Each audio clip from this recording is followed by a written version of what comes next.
শুরু হয়ে গেল বেলঘরিয়ার পৌষ উৎসব। শীতের মিঠে রোদ মেখে শুরু হলো এই বেলঘরিয়ার সতেরোপল্লী নাগরিক সমিতির পরিচালনায় আয়োজিত এই বেলঘরিয়ার পৌষ মেলা উৎসব 35তম বর্ষে পদার্পণ করল এই মেলা, যাকে ঘিরে গোটা বছর জুড়ে অপেক্ষায় থাকেন বেলঘরিয়াবাসী। মেলা মানেই মিলন ক্ষেত্র, তাই সেখানে সম্মেলন ঘটে বেলঘরিয়া সহ বিভিন্ন এলাকার অগণিত মানুষের। এবছরের বিশেষ আকর্ষণ পোষ্য প্রদর্শনী। এই সারমেয়দের নিয়ে এদিন বেলঘরিয়ার সতেরোপল্লী নাগরিক সমিতির পরিচালনায় আয়োজিত এই বেলঘরিয়ার পৌষ মেলা উৎসব প্রাঙ্গণে এক আলাদা জোন তৈরি করা হয়, যেখানে বিভিন্ন প্রজাতির সারমেয়দের নিয়ে আসা হয়। তারা তাদের নানা রকম প্রশিক্ষণের বিষয়গুলো তুলে ধরেন দর্শকদের সামনে।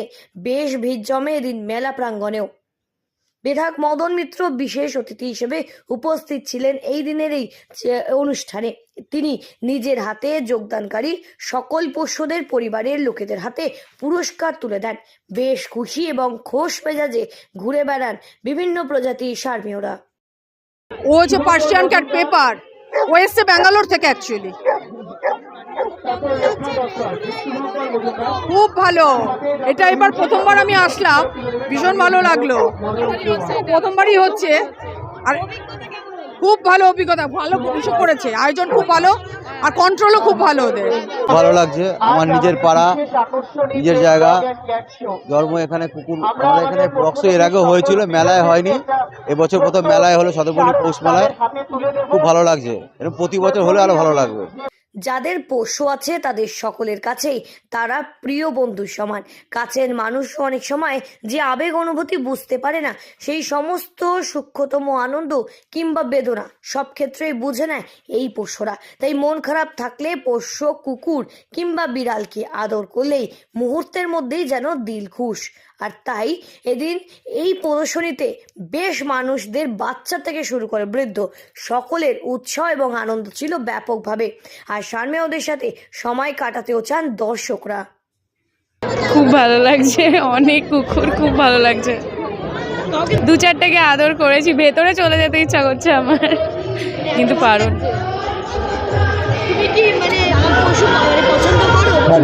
খুব একটা স্পিচ ছিল আগে, এখন নেই, তবে হ্যাঁ আছে একটা, ওই আমাদেরই বলতে পারো, একটা শিটজু আছে। ঘর সাজানোর নানা রকম সামগ্রী থেকে শুরু করে বিনোদনমূলক নানা রকম সম্ভার নিয়ে 40টিরও বেশি স্টল রয়েছে মেলা জুড়ে। এছাড়াও মেলাতে রয়েছে পিঠে, পুলি, ঘুগনি, ফুচকা, জিলিপি সহ আরও কত রকম সুস্বাদু খাবারের সম্ভার। প্রতিদিন সন্ধ্যা জুড়ে নানা রকম সাংস্কৃতিক অনুষ্ঠান যেমন রয়েছে মেলায়, তেমনি বিভিন্ন প্রদর্শনীর ব্যবস্থাও কিন্তু রয়েছে মেলায়। এছাড়া রয়েছে বিজ্ঞান প্রদর্শনী, পুষ্প প্রদর্শনী সহ আরও নানা রকম বিনোদনমূলক আকর্ষণ। এই মেলা চলবে আগামী চলতি মাসের 18 তারিখ পর্যন্ত, তাই সকল মানুষের কাছে আমন্ত্রণ উদ্যোক্তাদের। খুব ভালো লাগছে, এটা আমাদের প্রথমবার এক্সপিরিয়েন্স হলো, এই প্রথমবার আমরা চিন্তা এনেছিলাম, তাই আমরা করলাম। আর যিনি আমাদের সাহায্য করেছেন মাথার ওপর মদন মিত্র, আর তারপরে যিনি আমাদের এই স্মারক দিয়েছেন যার বাবার উদ্দেশ্যে, অগ্নিশ্বর চক্রবর্তী আমার পাশে রয়েছে, উনি একজন আমাদের পাড়ার নাগরিক, এছাড়াও পশুপ্রেমী। প্রত্যেক দিন রাতের বেলা যেমন আমরা নিজেরা খাই, উনি নিজে খাওয়ার আগে পাড়ার প্রত্যেক পথ কুকুরকে খাওয়ায়, তারপর নিজে খায়। এটা একটা ভগবানের আশীর্বাদ। এই মেলায় চমক আছে, আজকে যেমন 5ই জানুয়ারি ডগ শো এবং পার্সিয়ান ক্যাট শো হয়ে গেল, আবার 7 থেকে 11 তারিখ হচ্ছে পুষ্প প্রদর্শনী। পুষ্প প্রদর্শনী একটা বিশাল চমক আপনাদের বেলঘরিয়াবাসীর কাছে এবং তার পার্শ্ববর্তী অঞ্চলের কাছে।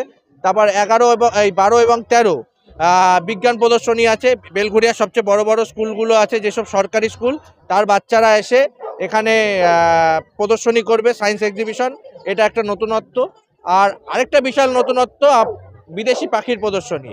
আপনারা জানেন বাইরে গেলে বিদেশি পাখি দেখতে গেলে পয়সা দিয়ে কেটে দেখতে হয়, এখানে প্রবেশ অবাধ, সকলের আমন্ত্রণ রইল। আপনাদের মাধ্যমে সকলের কাছে আমি সাদর আমন্ত্রণ জানাই। সেটা 16, 17, 18 লাস্ট 3 দিন বিদেশি পাখির প্রদর্শনী হবে।